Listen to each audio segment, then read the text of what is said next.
مساكم الله بالخير وحياكم الله في ديوانية الياقوت الأنصاري. اليوم معنا ضيفة جدا عزيزة علينا، راح تكون بسبب ما حدث آخر مرة، التصريحات الأخيرة بأن المملكة المتحدة طبعا طبقوا نظام الالكترونيك فيزا اللي هي مدتها طويلة. قبل احنا كنا ندخل وكنا طبعا نعبي الفيزا ونروح ونرجع، لكن في نفس الوقت الصعوبات اللي عندنا كانت في مع الفيزا في لندن خالد. مثل لما انت تواجه تقول لك والله الطياره تتكنسل، تتوهق انت تقول والله انا طيب شو اسوي، ارد اقدم فيزا بس ما اقدر ادخل بعد 48 ساعه.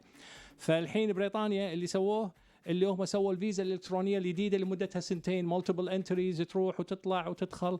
فاحنا وايد مستانسين اليوم معنا السفيرة طبعا بريطانيا لدولة الكويت سعادة بليندا لويس. Your Excellency, it's great to have you with us on 360 FM, the number one radio station in Kuwait. Thank you. I'm delighted to be here. And us too. First of all, I just want to see your impression about Kuwait. How long you have been in Kuwait? I've been here for almost 3 years. I enjoy my time here. I'm here with my husband and our 2 little girls, and my family have settled really well. There's lots to do at the weekend. The weather is tough at times, but at least there are lots of indoor things to do through the summer.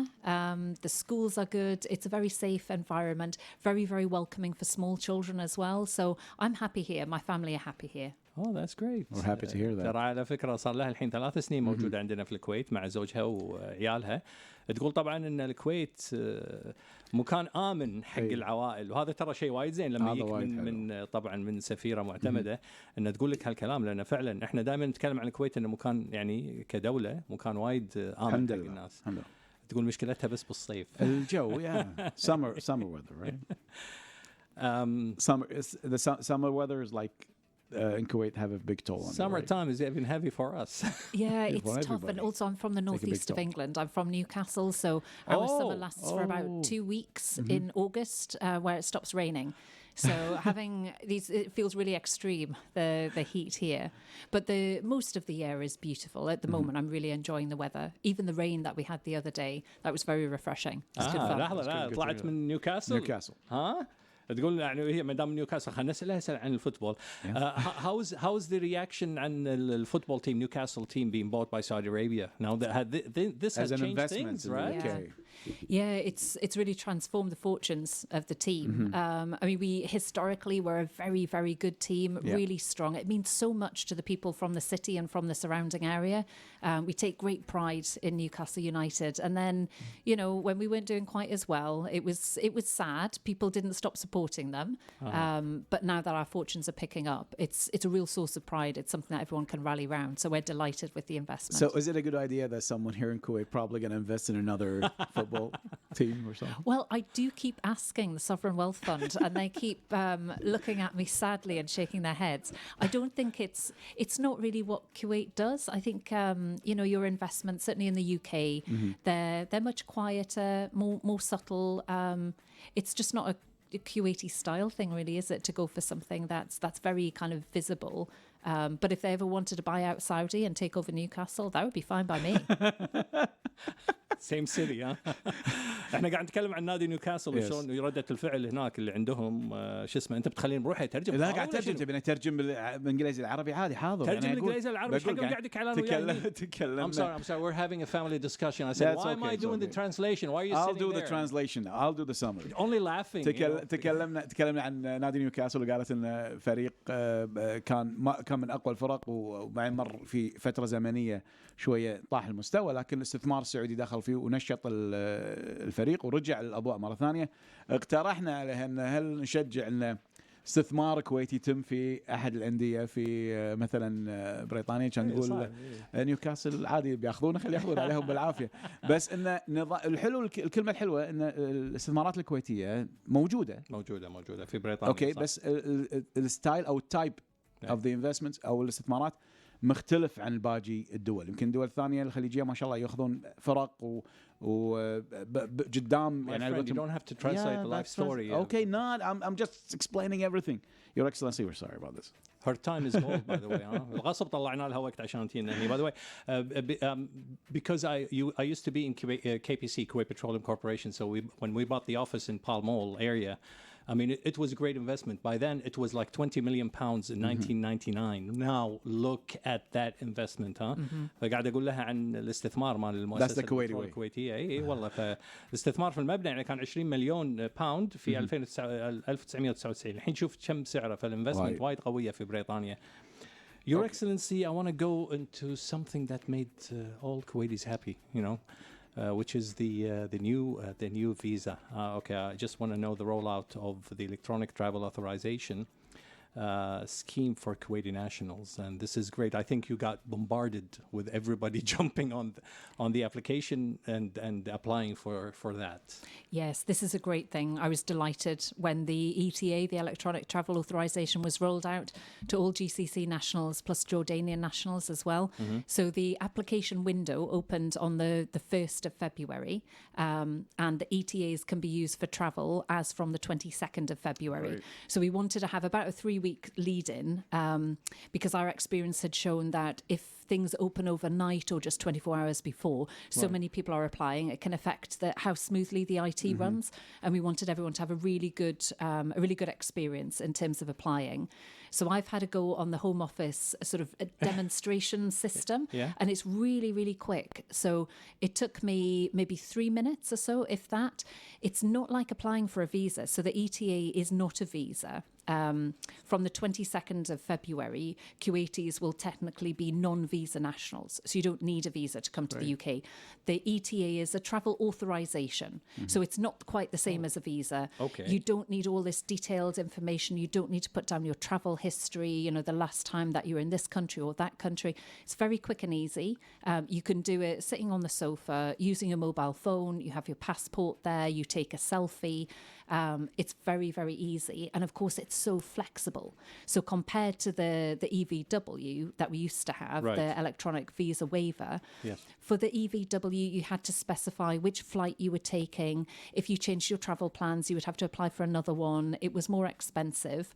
For the ETA, once you have it, it's good for as many trips as you like over a 2-year period or until your passport expires, whichever one is sooner. But for most people, you'll pay 4 dinars, and then you have this multi-entry authorization for lots of short visits for the next 24 months. So it's fantastic, and you can get tickets to a football match and jump on a plane the next day or even the same day. You can get tickets for a show, or maybe your child isn't settling very well, is a bit homesick, would appreciate seeing mum and dad, so you can jump on a plane, come out. Very flexible, spontaneous travel plans, and it's good for lots of different short trips, whether it's tourism, short business visits, students studying short courses, so not for an undergraduate degree or postgraduate study, but if it's like a short English summer course, for example, you could use the ETA to travel to the UK for that. So we think it'll be really useful for people to be able to come to the UK, do lots of different things, keep in touch with friends and family there. I hope it'll really make a difference to people and encourage more Kuwaitis than ever to come and visit us in the UK. Talking about in Diwaniyas and families, it will have a huge impact because lots of us would like to go sometimes, for 2 or 3 days. But the applying the old method of visa, that's the headache.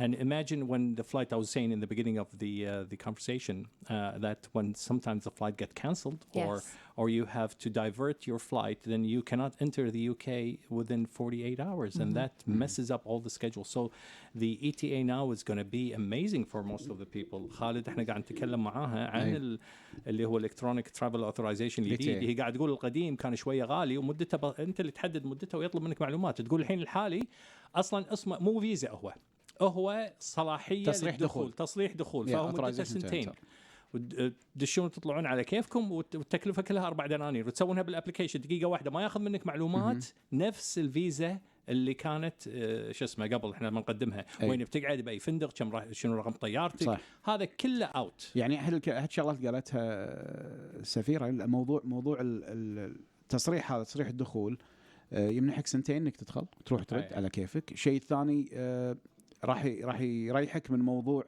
كل مرة تقدم فيزا، ما توهق موضوع الطيران. صارت معانا مرة ديليز، مرة كانسل فلايتس، فالانتري ديت راح يكون فلكسبل. عندك الشيء الثاني انه مفتوحة حق كل دول مجلس التعاون. الشغلة الأحلى انه الكويتي صار الجواز الكويتي يدخل بدون فيزا. اتس نوت ا فيزا، اتس جاست ان اوثرايزيشن، تصريح دخول. تدخل وراح يشجع الناس انها تسافر رحلات سريعه. مثلا قالت انها ممكن تحجز مباراة مثلا نيوكاسل مانشستر يلعبون، كان فلاي ان اتند ذا جيم اند كم باك، تروح تشوف المباراة وترجع مرة ثانية. تبي تروح تشتري شغلة، تروح تشتري شغلة وترجع، تبي تزور عيالك تروح وترجع. فالعملية وايد راح تسهل. صحيح. وايد سهلت الموضوع. نبي نسألها الحين على مناسبة مرور 125 سنة بالعلاقات ما بين الكويت. 125. انت قلت 500 ولا 100؟ 125. اسف نظف اذنك. اوكي اسف. 125 سنة من العلاقة ما بين بريطانيا وبين دولة الكويت. Your Excellency, I want to ask you about the celebration of 125 years of Kuwaiti-British partnership throughout 2024. Yeah, this is an important year for us in terms of our long-standing friendship with Kuwait. So it's 125 years since the UK and Kuwait signed the 1899 Friendship Agreement.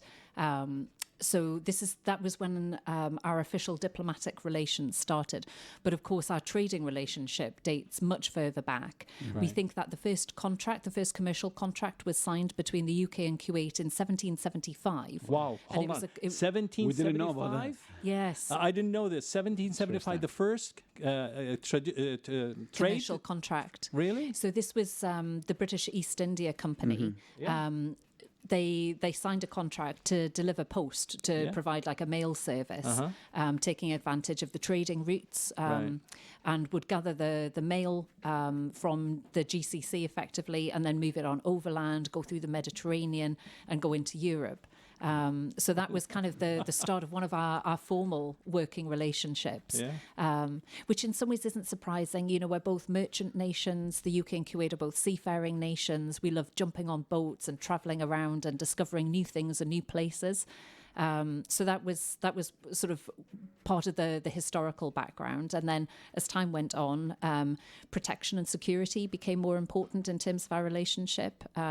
So the UK at different points through the 19th century stepped in to provide security for Kuwait, for Kuwaiti shipping. Mm-hmm. And then in 1899, we signed the Friendship Agreement. This year is also the 120th anniversary of having effectively a British ambassador resident in Kuwait. So I think a lot of listeners will be familiar with Dixon House on the Gulf Road. Yes. So Dixon House opened as the home and the office as well of the political agent. Before we were ambassadors, we used to be called political agents. And the first one, Mr. Knox, took up residence in 1904. So 125 years of formal diplomatic relations and 120 years since we had someone who was resident in Kuwait to represent the interests of the UK and to strengthen that bilateral relationship. We've got all sorts of fabulous activities planned throughout the course of 2024. We had a wonderful launch event where the British Deputy Prime Minister, Oliver Dowden, came to visit Kuwait. Yes. So we launched that in the British Embassy garden, and we had some beautiful photographs that we dug out of the archives with the help of a good friend of ours, Mr. Issa Dashti, who does lots of work on the historical relationship between the state of Kuwait and the UK. So we had lots of these old, slightly fuzzy sort of sepia photos, black and white photographs, and then earlier tinted colour photographs as well. Looking at visits between the two countries and looking at the development of Kuwait City as well, looking at the old gates, the changes in architecture. And it was wonderful just looking at all these different chapters in our very long history together. So we're looking forward to lots of different activities throughout the course of 2024. طبعا هي قاعد تقول عن العلاقة أو احتفالية ال 125 سنة إن إحنا السنة هذه 2024 راح يكون كلها ايفنتات بنسويها مع الكويت، يعني خصوصا زياره نائب رئيس نائب رئيس الوزراء حق الكويت. يقول وقالت يعني بالصدفه انه لما رحنا الاخ عيسى دشتي مصور كان عنده صور كثيره طلعها لنا من ايام اسود وابيض ومشوشه الصور. تقول بس كنا وايد استانسنا خلال الزياره انه طلع هالامور. طبعا هي تكلمت عن بيت ديكسون، قالت بيت ديكسون كان موجود، هو كان يعني ممثل بريطاني كان ذاك الوقت قبل لا تصير سفاره. بس اللي صدمني قالت اول علاقه تجاريه 1775 اول علاقه تجاريه بيننا وبين بريطانيا مع شركه الهند الشرقيه كانت تجي للكويت، وكان عندهم اتفاقيه على موضوع الطوابع البريد، وكانوا ياخذون البريد يوصلونه لغايه اتفاقياتنا يوصلونه من الكويت. صح. ودول الخليج نفس الوقت يروح لغايه اوروبا. فهذه معلومه جديده انا اليوم يعني خذيتها. وايد حلوه، وهذا دليل على العلاقات بين الكويت وبريطانيا تمتد صحيح. لاكثر من 125 سنه. ترى على فكرة the next question concerns his daughter because she studies in Manchester. So we're going to be talking about the student visas. يا جماعة الحين احنا بنسولف عن الفيز مالت الطلبة لأن هذا دائما عندكم انتم مشاكل تصير شهر 5 و6 و7 و8 عشان الفيز. Go ahead, it's your field now. Okay, Your Excellency, you're going to talk about the student visa requirements, the processing, and when they're allowed to apply. Let's say, for example, they finish the English courses, and then when they should apply. You know, it's a very tight schedule. That's the problem. It is, and I think when people are waiting for their exam results, it's stressful for those young people who've worked so hard, and also for their families and wondering where they're going to go. Will they get their first choice of university? So we appreciate it's a stressful time. Our advice is always apply as soon as you can. Often people go on holiday after their exams just to let off steam and decompress and relax a little bit. But if people are away on holiday when the exam results come out and when they can start getting on with the student visa application process, sometimes people lose a few weeks at the start of the application window. So we would always say to people, act quickly, get all of your paperwork, all your documents together as soon as you can, put in that application as soon as you possibly can. So the visa application centre that we have for the student visa applications, they always make new slots available, extra slots, because they know it's a busy time of year. So go online, book your appointments as quickly as you can. And we want to make sure that there are no young people who don't get the chance to come to a British university because they haven't been able to get a visa appointment. So it's all about being prepared, really, and being ready to act as quickly as you can. Read the instructions carefully. I know sometimes they're a bit complicated and quite long. When my husband, who's not British, was applying for his visa to come to the UK, the two of us were reading all of the instructions and thinking, oh my goodness, you know, what if we miss out this and what does this mean? So take your time, read it carefully, and try and provide all of the information possible so the whole application and scrutiny process goes as smoothly as possible. In general, Your Excellency, in general يعني بسألها يا جماعة كم تطول الفيزا لأن وايد يشتكون يقولون نعبي الفيزا متى تطلع. In general, how long does it take to authorize the student visa? I mean, once they apply it and they finished and that's it. So we will always state what the expected turnaround time is. So we'll state service level agreements, which is how many weeks we expect it to take. It really depends. Excuse me. It depends on how busy it is at that point in time. So at some points in the year, if people are applying, it can take maybe 3 or 4 weeks. Other times we would warn people it may be 6 weeks. But we will be as clear as we can to set expectations about how long it will take. And often it doesn't take that long, but we wouldn't want anyone to think, oh, they've said 6 or 7 weeks, it can't take that long. I'll do it in 3 weeks. Do it as soon as you can, because even if it comes through, you know, we have lots of people anxious on the phone. There's nothing that I can do about it because none of the visas are assessed or decided in Kuwait. It's all done back in the UK. Most of the student ones are decided in Sheffield. So there's nothing I can do at all. There's nothing any member of my team can do to speed it up. And you've got these people who are really, really stressed and wanting to enjoy looking forward to moving to the UK. And some of that stress, you know, it's upsetting and it's hard. So don't do that to yourself. That's always our advice to young people. Don't put extra pressure on yourself. Get your paperwork together. Apply as soon as you can at the start of the window. And then you can enjoy the rest of your summer holiday. ترى على فكرة اللي قالته آخر شيء مقطع جدا مهم إن ترى السفارة لأن أكثر الكويتيين اللي نعرفهم هني كله يجون يقولون يا جماعة تكفون تقولوا لهم توصوا تكلموا. هي قاعد تقول ترى احنا ماكو شيء نقدر نسويه في الكويت. احنا نودي كل المعلومات اللي انتم تجيبونها لنا حق السنتر مال الفيز مالت الستودنتس في بريطانيا، وهناك عندهم البروسس. لا تأخرون في طلب الفيزا، على طول قدموها في أسرع وقت. قبل كان عندنا مشكلة ان الأم والأب بيروحون مع ولدهم ولا بنتهم علشان يدرسون ومتقدم فيستي انا اطير قبلها تذكر لان هي ممكن تطير والفيزا مالتك مو جاهزه. الحين مع الاي تي اي الجديده انتم تقدمون الفيزا وتريحون تسافرون معاهم مثل ما كثر ما تقدرون.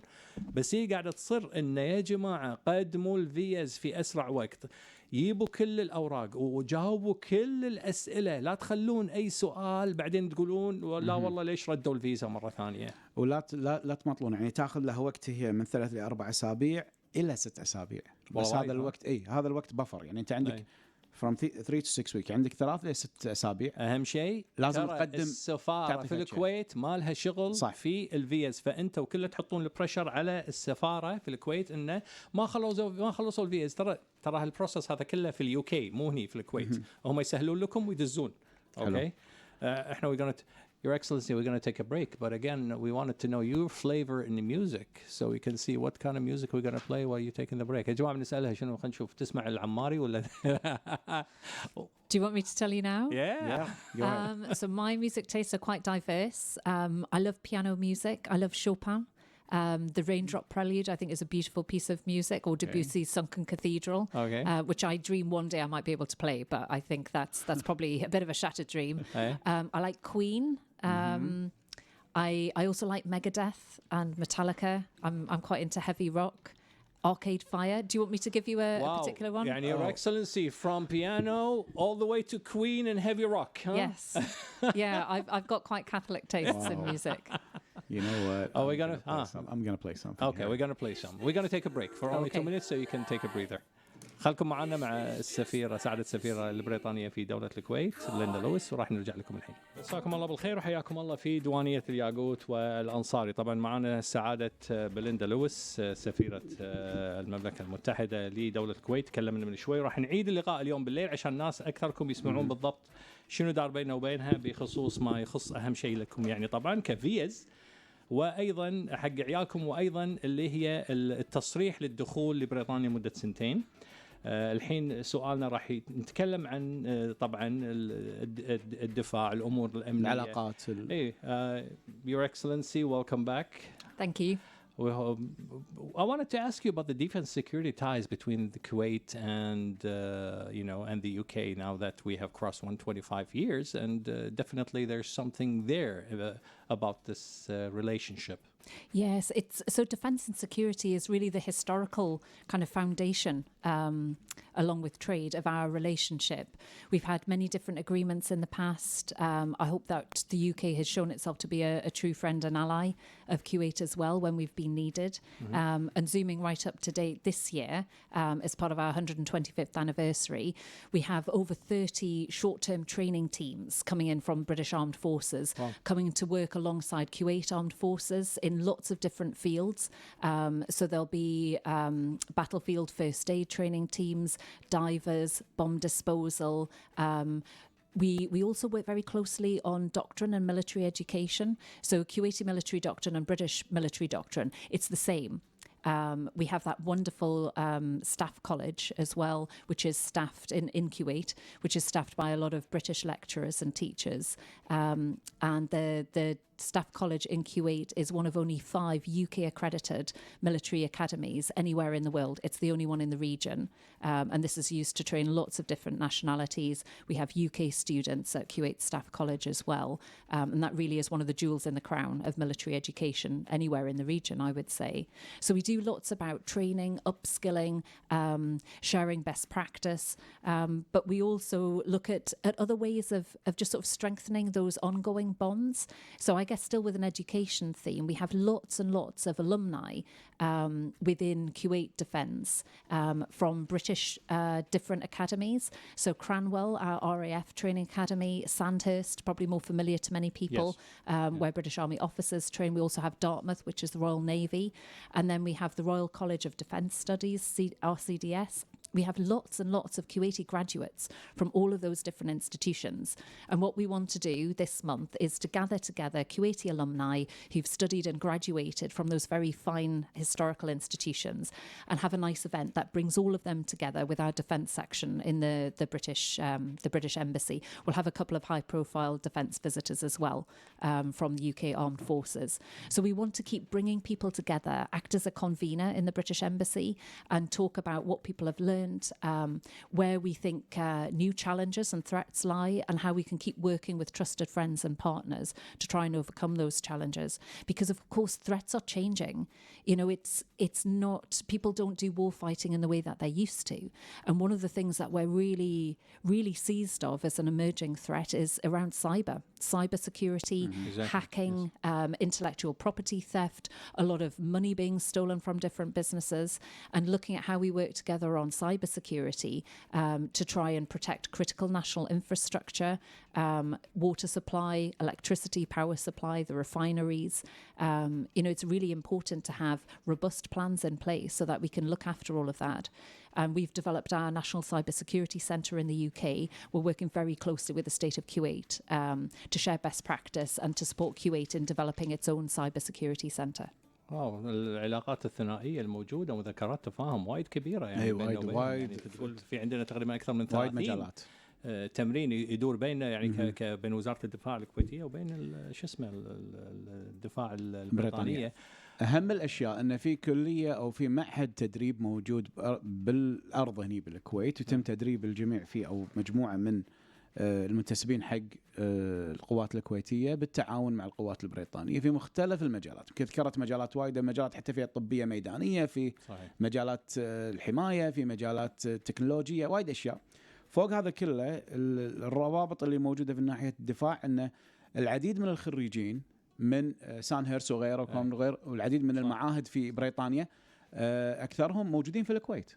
وهذول ينقلون خبرات ونفس الوقت ينقلون تعاون، الرابط تزيد بيننا وبينهم بالناحيه هذه. وقاعد يسوون ايفنتات على اساس يجمعون كل الخريجين مع بعض ويبونهم ويصير في تواصل دائم. الشيء الثاني الامن السيبراني اللي هو وايد مهم. هذا وايد مهم. صدق انا توني اكتشف ان مع بريطانيا عندنا الروابط هذه بالامن السيبراني موجوده. هم متقدمين وايد في الامن السيبراني.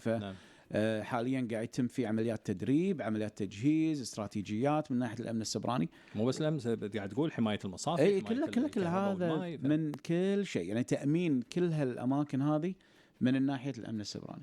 فالروابط كبيره ومجالاتها كبيره، وساعات سفيرة تكلمت بوايد امور يعني لو بنشرح فيها بنقعد ترى ليه باكر لانه وايد طويل الموضوع، فحطينا مختصر حق الكلام اللي انقال. I have the last question, Your Excellency. طبعا آخر سؤال بتكلم عن زيارة وزير الشرق الأوسط عندنا في هالشهر علشان يكون على الستيرنج كوميتي اللي هي رقم 20. I'm going to ask you about the Minister of the Middle East here this month to co-chair the 20th UK Kuwait Joint Steering Committee.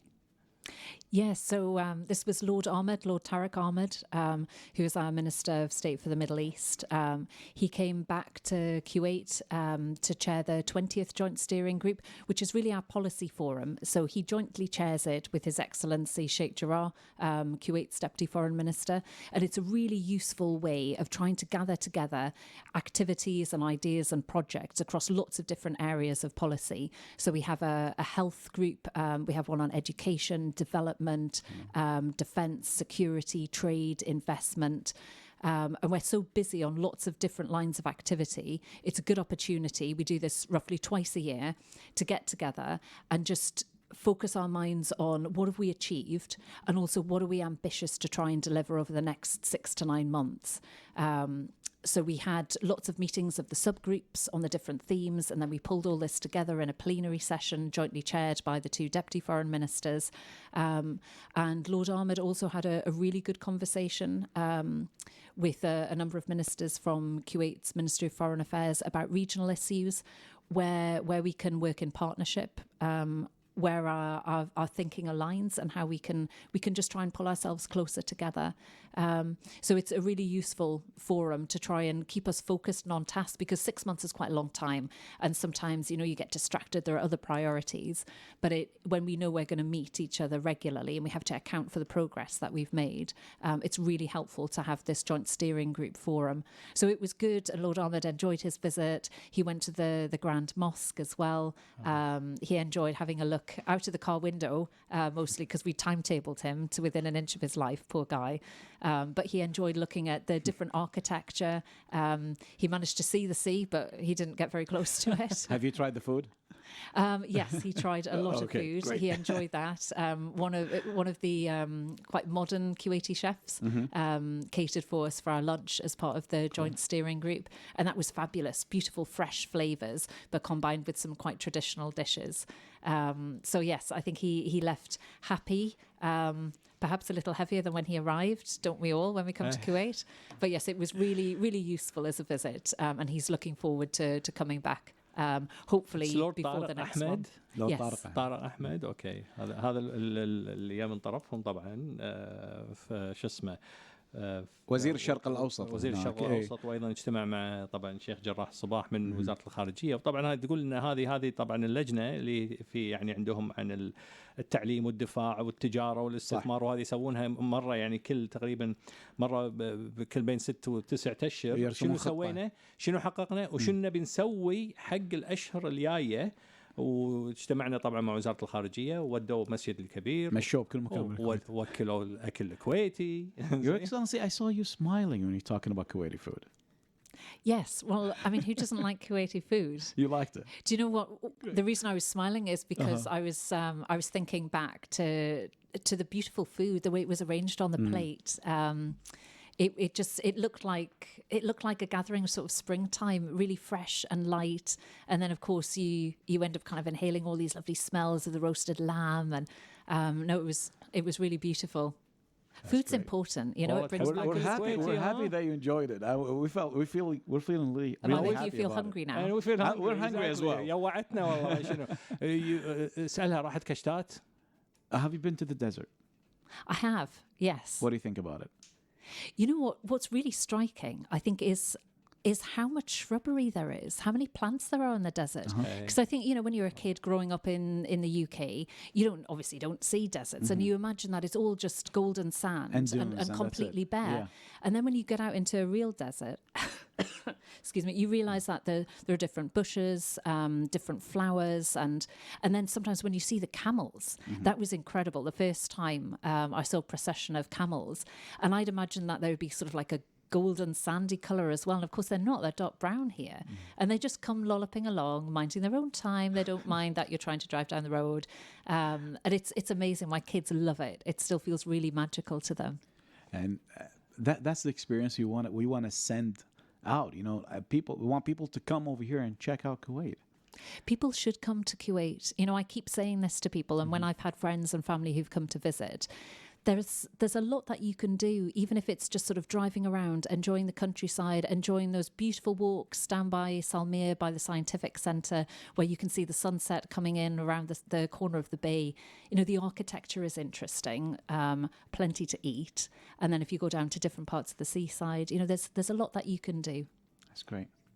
ترى مستانسة بالصحراء. تقول يعني تقول أول مرة أشوف البعارين، وتقول متعجبة من سالفة اللي هي الزراعة اللي موجودة اللي تطلع في الصحراء. وايد نباتات تطلع خضرة طبيعية، خضرة طبيعية، وهذا شيء جدا ممتاز.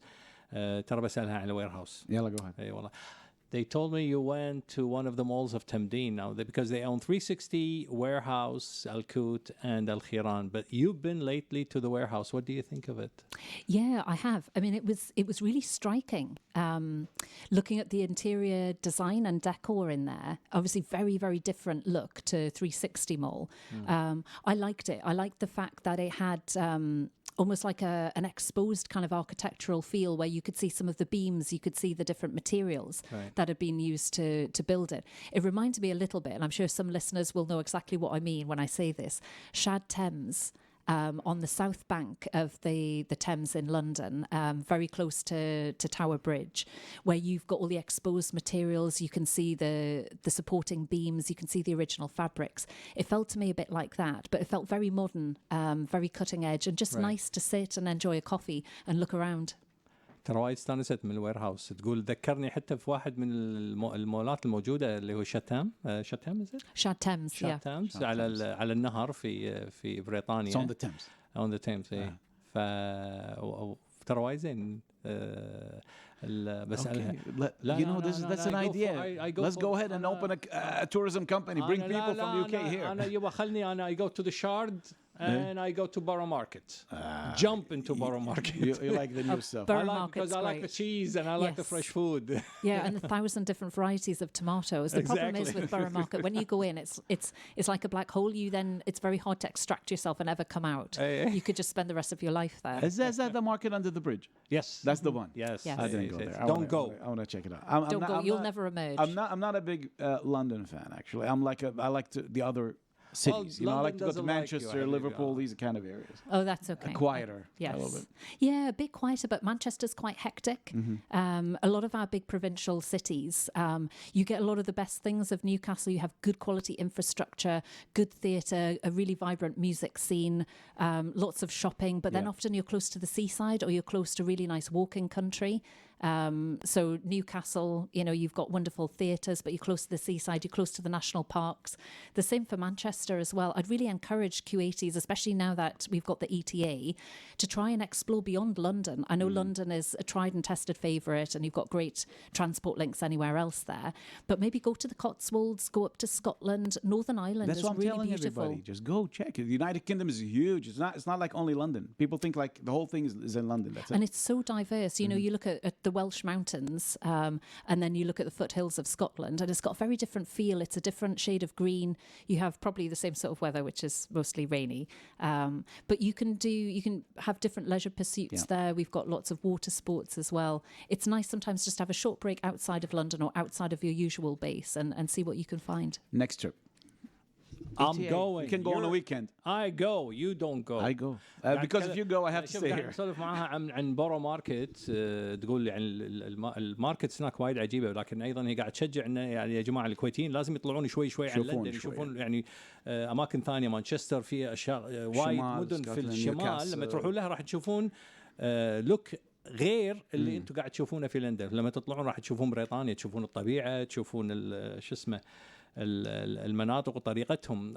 By the way, I have to admit the easiest immigration is in Manchester. You know, I just jump on the airplane queues and are go. shorter. It's very you know for me as a Kuwaiti citizen when I go I prefer to go to Manchester because it's very easy. You don't have heavy traffic. Heathrow is like a hub, you know. Okay. Heathrow is very busy, and I think Aye. those direct flights as well with Kuwait Airways straight into Manchester. Right. It's kind of the gateway to the north of the north of England, and then Right. you can hop up to the west coast of Scotland really easily from there as well. And even coming back into London from Manchester, the train links are very good. Yeah. It's 2 hours and a half. Yeah, ساعتين ونص. it's very easy to nip around to where you want to be. قاعد نتكلم عن طريقه الميجريشن الجوازات يعني نقول لها مانشستر وايد سهلين اصلا لما تروح حق المدن اللي برا لندن لان لندن انترناشونال هاب وايد زحمه عندهم. فهي قاعد تشجع تقول فعلا لما تروحون وبعدين حتى لما تطب مانشستر ترى عادي والكويتيه ترى انجح خط عندهم خط مانشستر الكويتيه ازحم خط خلي يزيدوا رحلات. اوكي Increase the flights. We need more flights and to other cities as well. شوف احنا الحين في فبراير احتفاليات العيد الوطني احتفاليات عيد التحرير لازم نقول هذا الشيء عن العلاقه اللي بيننا وبين بريطانيا اللي تربطنا بيننا وبين بريطانيا مو بس 125 سنه لكن لما صار الغزو وكانت في وقتها مارغريت تاتشر اللي هي المراه الحديديه كانت من القوه الموجوده فيها ان هي لما راحت حق جورج بوش قالت له دونت جو وابلي اون مي عرفت شلون فهذه الكلمه طلعت في كل مكان كلهم قالوها عرفت شلون فقاعد اتكلم وياها برا الهواء قاعد اقول لها انا اول ناس شفتهم اصلا بعد التحرير او يوم التحرير يوم 26 كانوا الديزرت راتس اللي هو جردان الصحراء البريطانيين جايبين عيال عمي وياهم لان عيال عمي يشتغلون وياهم كانوا فيابوهم لنا بالعديليه وقاعد اطالعهم فتعرف اللي كانت فرحه صدمه كل شيء.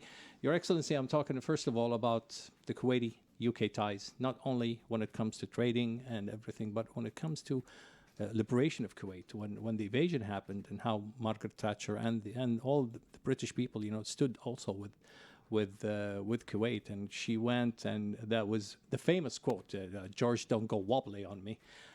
This is an expression that we trade every year on this date, because we're in Feb, and it's liberation and national, day for us. So I just wanted to express gratitude. Thank you for you for that. Thank you. And it's important to us as well. We look back on our history and it's important to be there for your friends when they need you. And I think we proved our worth and our value as an ally in those dark times of 1990 and 1991. So we look back on that time as well. And I think also the liberation effort with our armed forces was very important, but also providing a place of shelter, a home for so many Kuwaitis in the UK when it was impossible for many people to come to Kuwait. That was really important too, and we were able to offer facilities for the Kuwait government to operate almost in exile.